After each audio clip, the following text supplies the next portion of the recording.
Captain America was a good movie. Iron Man was a great movie.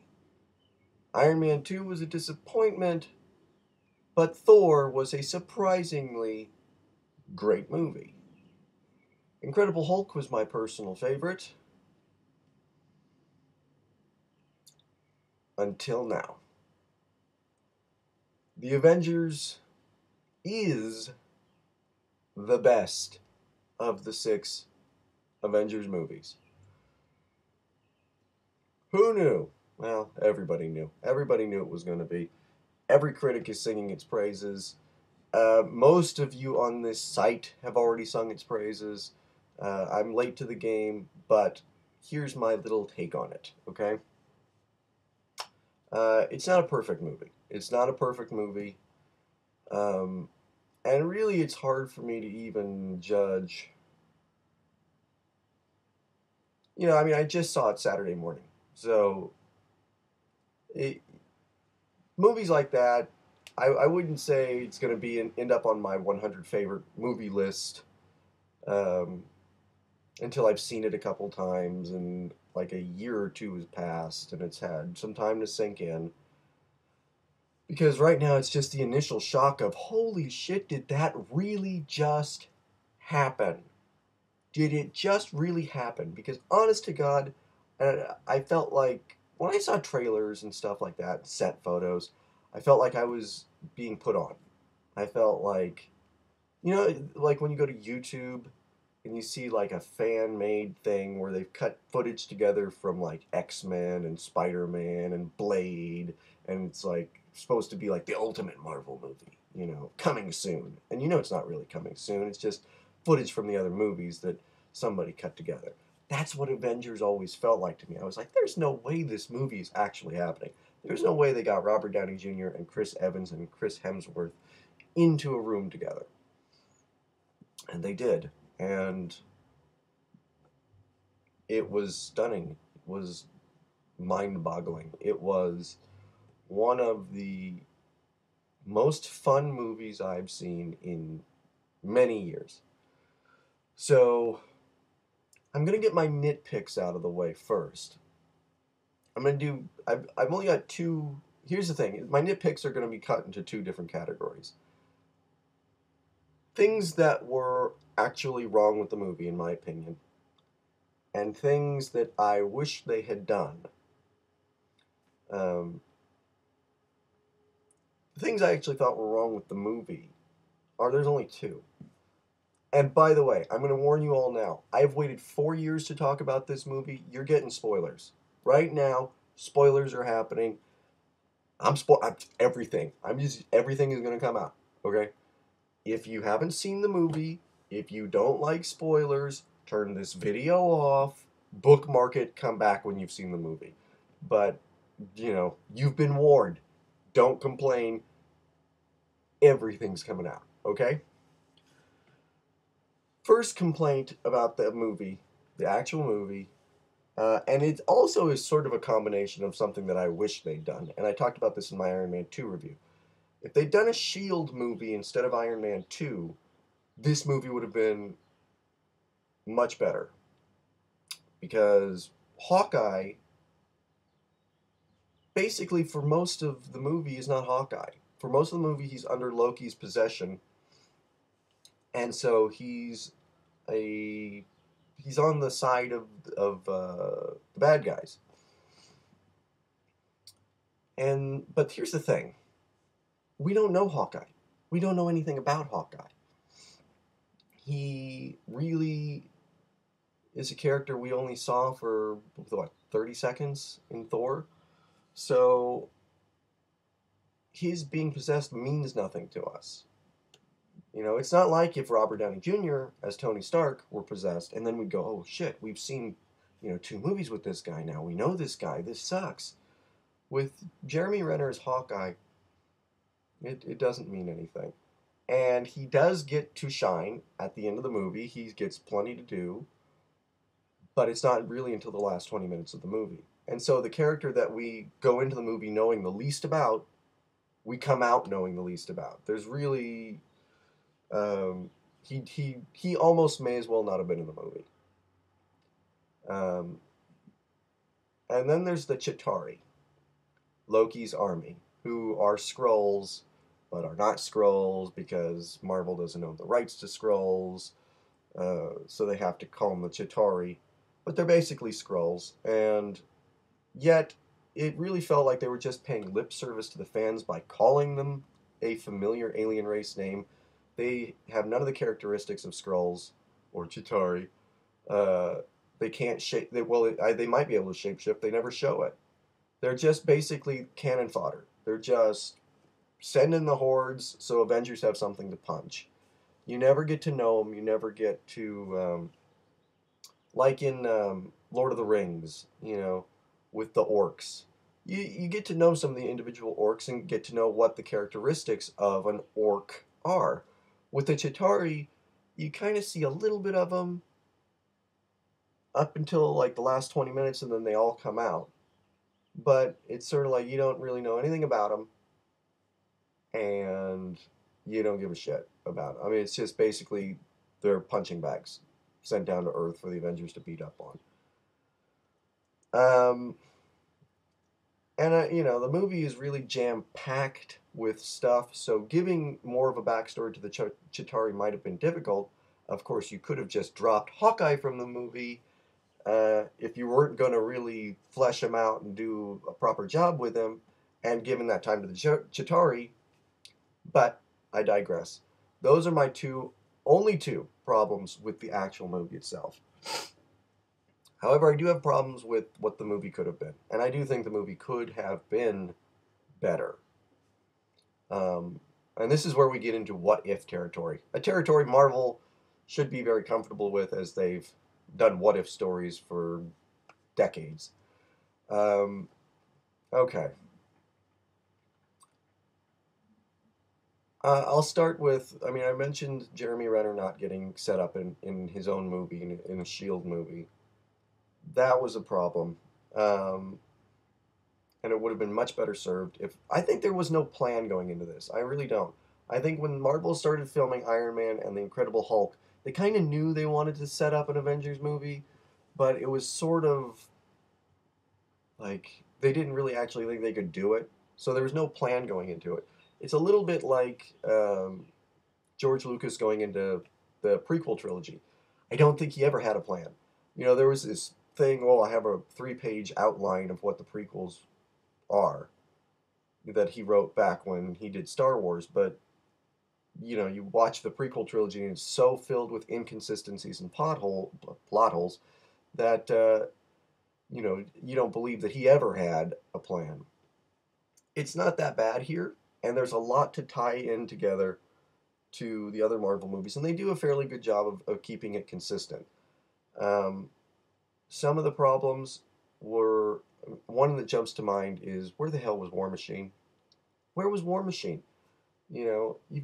Shield is assembling all of these heroes to take on Loki, and they don't think to go get the guy with the other Iron Man armor who's far more reliable. And uh, see, here's the thing: at the end of Iron Man 2, they set up what I believed was going to happen in the Avengers. In Tony Stark's profile, they said, "Okay, Tony Stark, Iron Man approved for Avengers. Tony Stark is not." So to me, that meant they want Rhodey. They want War Machine. And it would have been a better movie if they'd had him in it, and here's why. Okay? Remember I warned you about spoilers. Agent Coulson gets killed off. And it's Agent Coulson's death that finally brings the Avengers together and gives them something to fight for. Um, which doesn't make any sense because none of them were ever particularly close to Agent Coulson. Tony Stark seems to take it particularly hard. He met the guy twice. He really didn't know him that well. And they tried to, in the beginning of the movie, sort of cram that in, that suddenly Agent Coulson is this guy that everybody loves.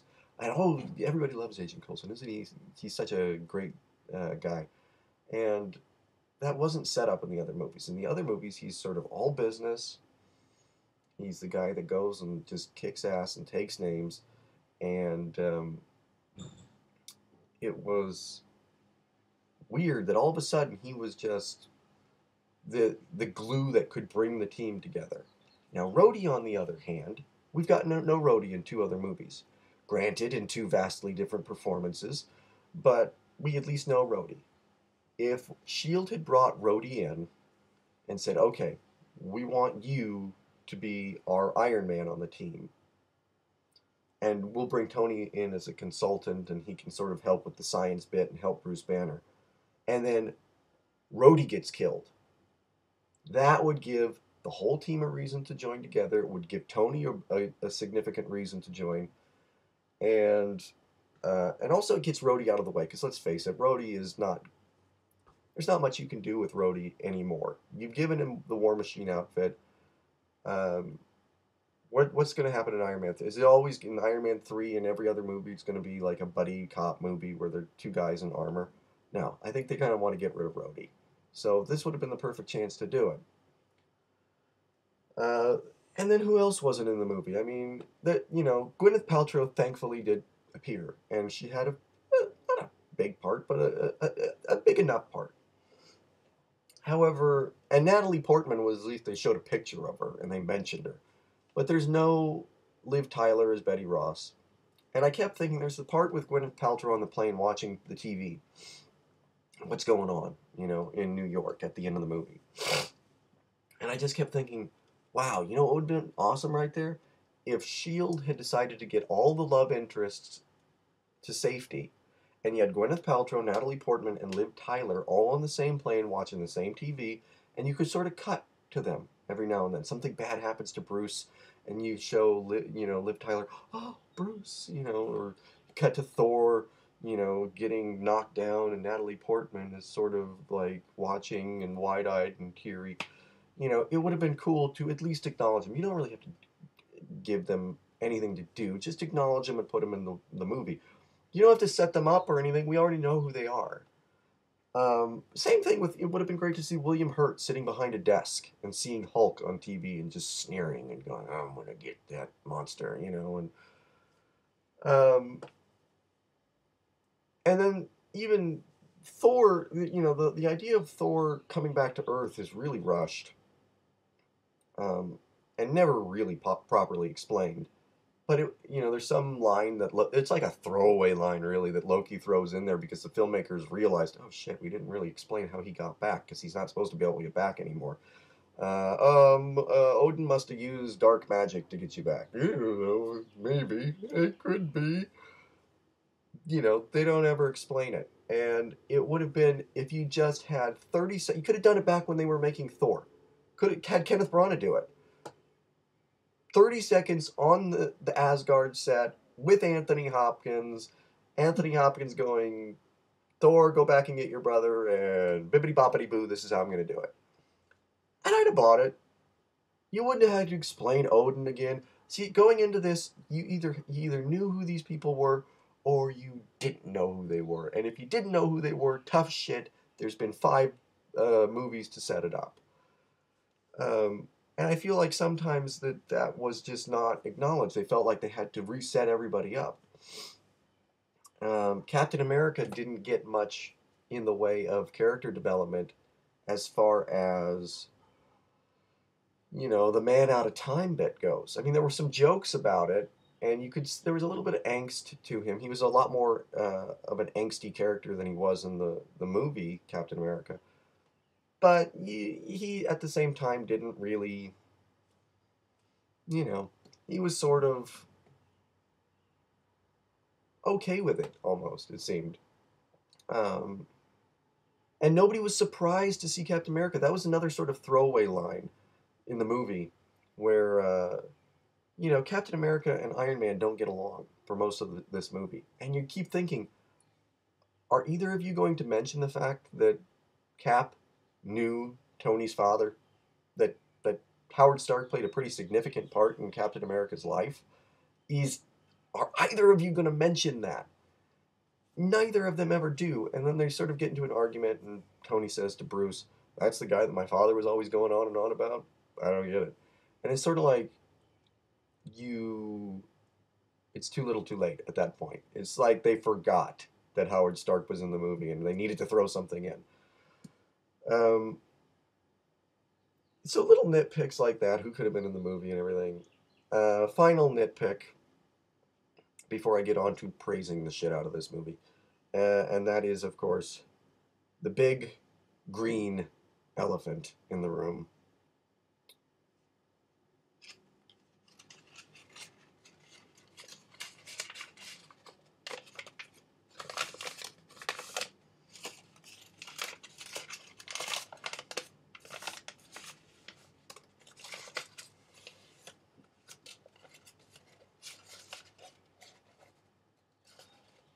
I'm sorry. Sort of. I'm sort of sorry. Mark Ruffalo did an okay job. He was okay. I know all the critics and fanboys and everything. He's the definitive Banner now. We love him so much. Oh, Bruce, you know. No. I still didn't buy him as a scientist. I thought that he was so vastly different from the way Edward Norton played the character that it was sort of ridiculous. It was sort of like there were times when he was getting all jokey and almost to a point where he was like Tony Stark that I thought, that is not Bruce Banner. That's not how Bruce Banner acts. Now, he did provide some little twitches and everything, but still, I would have just preferred Edward Norton. Edward Norton, I thought, did a much better job as Bruce Banner. And I did a podcast with Tim Deanna, and we were talking about it, and I think it was Tim Deanna who said um, that he felt like Edward Norton would have been the odd man out. Like, he seemed like the one actor that really didn't fit into the movie. And that's, to me, the point. Bruce Banner doesn't fit in anywhere. Even if you take away the fact that he's the Hulk, he never fits in anywhere. He's an awkward character. And I think Edward Norton wouldn't have fit in all that well with the Avengers, and that would have been the point. You know, in this movie, it feels like Bruce sort of gets to be very comfortable with these people towards the end, and sort of to the point where, in a post-credit scene, they're all hanging out, you know, eating at a restaurant together. And I didn't buy it. I just didn't buy it. I mean, he wasn't horrible. He wasn't the worst thing ever, but for continuity's sake and for just the fact that I think he's a better actor and gave a better performance and understood the character better, I'd have preferred Edward Norton. And really, I can't complain anymore because, see, here, and I've realized I've spent most of my time complaining, and I don't mean to do that, but I'm trying to be the counterweight to all of the praise going on out there, where everybody says this movie's just perfect. It's perfect, and there's nothing wrong with it, and don't you dare say that there is. It's not perfect, but it is a 10 out of 10. It is a solid movie. I'll start with Bruce Banner. You know, Bruce Banner, I didn't really care for Hulk. This was the definitive Hulk, okay? The Hulk in this movie was better than the Hulk in The Incredible Hulk, was better, obviously, than the Ang Lee Hulk. This was the definitive Hulk. It was great to see he had a little bit of a sense of humor. He got along with the other characters. It was a great, great performance. One of the best CGI performances ever. Up there with Gollum. Up there with the characters in Avatar. This was a great CGI performance. Chris Evans as Captain America. True, he didn't get as much, sort of filling in the gaps as I would have liked, but at the same time, he's still Captain America. I mean, he steps it up in this one and becomes Captain America even more than he was in the last one. A harder-edged Captain America, which is what you needed. You couldn't have him going gee golly gosh anymore. He had to be a little bit bitter that he's lost everything. And even though we're not really shown that, it does come through. It is something that comes through in the performance. Downey as Tony Stark, even in Iron Man 2, the complaints I had about Iron Man 2, Robert Downey Jr. was not one of them. Downey as Tony Stark is one of the best superhero performances of all time, and he has stayed consistently strong in 3 movies now. He brings so much wit to the movie, so much of his patented Downey charm that it's just a blast to watch him perform. Chris Hemsworth as Thor. maybe the least impressive of the four in the movie, just because I mean he stepped up the performance from Thor, but at the same time he's not given much to do. But another great thing, and he's not given a lot of exposition. He's not given a lot of like, okay, I'm going to talk about my feelings. But when you see Loki kill Agent Coulson, Thor watches him with this mixture of horror and sadness in his eyes, like, what has happened to my brother? Because he still loves this guy. And he's trying to get through to him. That's the thing. He's not going down there to really kill Loki. He's going down there to get through to him, to bring him home. Um, so Hemsworth, awesome. Scarlett Johansson as uh, a Black Widow. Still missing the Russian accent, a little bit even more so because they again threw in kind of another throwaway line about that she was Russian. But she stepped it up. I mean, I didn't care for her all that much in Iron Man 2. She was fine. She sort of read the script and did her part. But this one, she's a full-fledged character and as important in the final battle as any of the Avengers. More so than some of them, in fact. She's really uh, just a kick-ass female action hero. And I was talking to in the podcast to Tim Deanna and Dark Jack and Fusionator, and Tim Deanna asked, "Where do we see the future of the superhero genre going?" And I said, "I don't know, because with Dark Knight Rises and Avengers, where else do you go? Sequels and reboots and everything. I've got it. It's Wonder Woman. Wonder Woman is where you go. The strong female action hero, that's the final frontier for comic books. Scarlett Johansson is one of the first to be really successful in that. And I hope to see more of her in other Marvel movies.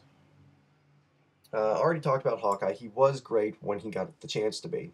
Tom Hiddleston as Loki was brilliant. Brilliant as Loki. As I knew he would be because he was brilliant in Thor. He's more evil than he was in Thor, but he's also it's sort of a progression that makes sense. Um, Joss Whedon.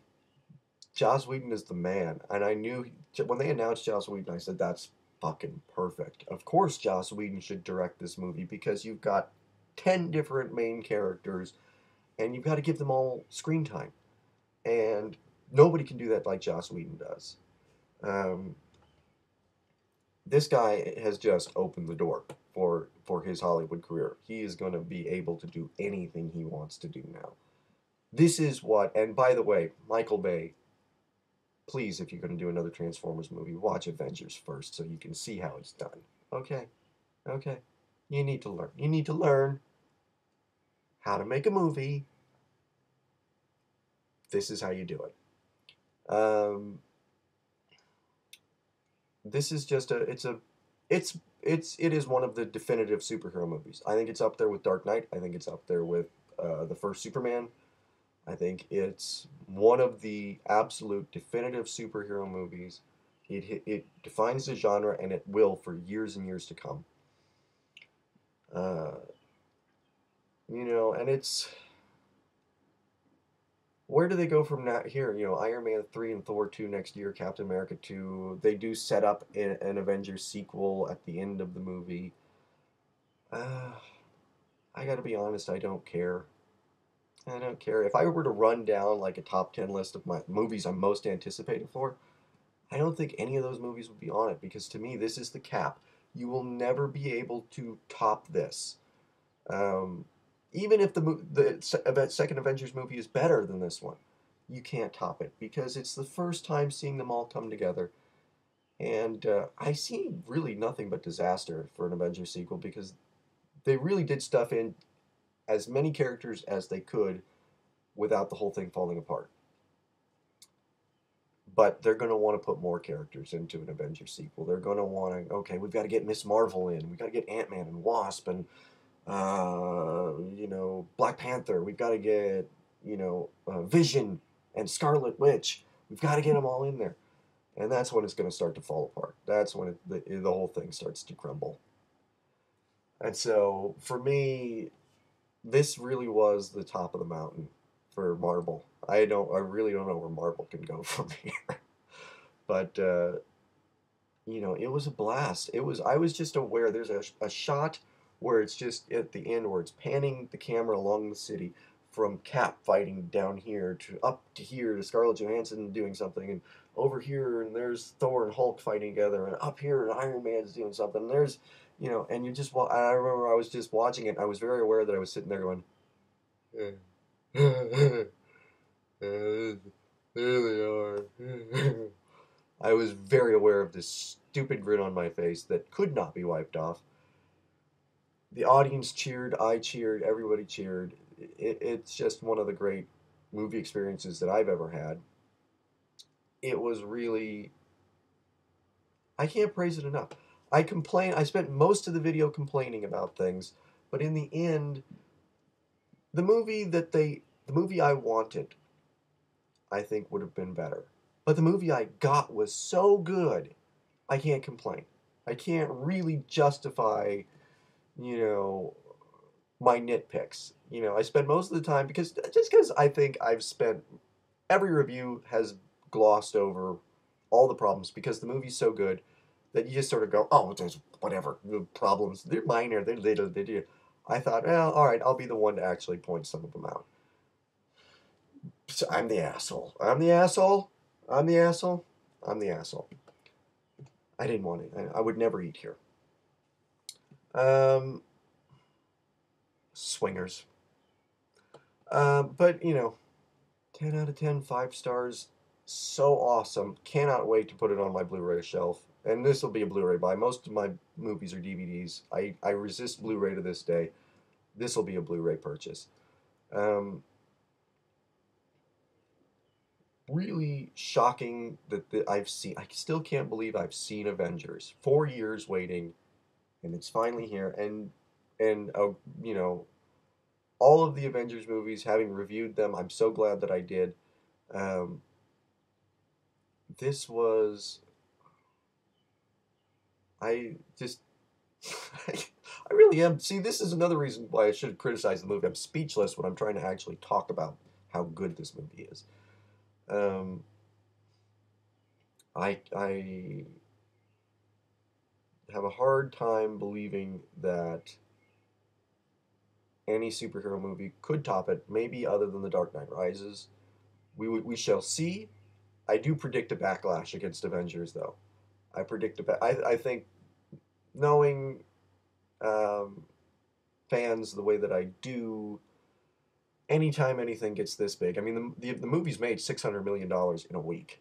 That's a record. And it's gonna clear $1 billion easily. It's gonna clear $1 billion. This is gonna be one of the biggest hit movies financially of all time. Nothing ever, and I think on Rotten Tomatoes it's like 93%. The critics are. Nothing's ever this popular without a backlash. And I think it'll come when Dark Knight Rises comes out, and everybody's like, "Oh, see, that's how you make a superhero movie. See, you have to. It's got to be serious. Avengers wasn't really serious. It was all jokey. Fuck you. Fuck you if that's your attitude. You can't compare the two. You can't compare Avengers and Dark Knight. Apples and oranges. Apples and oranges completely. You know, you've got one that is Oscar bait. It's going for something grander. You've got another one that's just there to entertain you. It's just there to for fun, and